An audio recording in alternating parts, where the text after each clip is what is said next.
Endi o'sa kechroq vaqtimizda yana Majonxonnikini qo'zg'atayotgan jonxorimizda bugun sodini 5 mingdan ashta ko'raylik.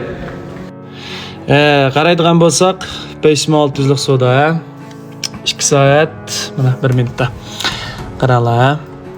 Yani Wayfufe şekilde oynayotgan ha, Wayfufe ya. Meyada 223. Jibojandagi eng yuqori adam qancha meyada? 212 meyada. Bugun ham lali qilamiz debmi, lali qilib qo'yamiz bu adam 260 tash TL deb. Lekin yana bo'ladi.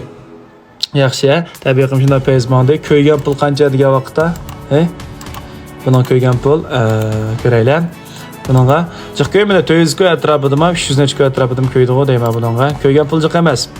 Lekin soda yiqasa 410 ko'y. Eliqqa biz bir kunda qo'zg'atgan nomer ham u.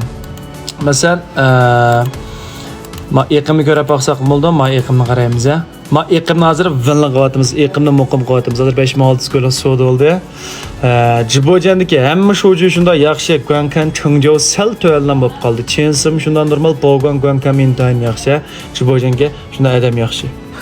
Numarimni mo'ynda qo'zg'atib soda qilsam bo'ldi dema 1 oy bo'lib qoldi. Nomer qo'zg'atyapman, qattiq soda meni deganlar 1 raqam yo'q qo'ygan kasrayni. Onun keyindan 3-oyda iqimim yaxshi, 4-oyga vaqtda jibo'g'on shalqandan keyin iqim buzilib ketdi deydiganlar bo'lsa, 1 raqam yo'llab qo'yib, ayrimxona gap qilsanglar bo'ldi. 20-soat Urumchida 5 kunlik naq maydon darsimiz bor.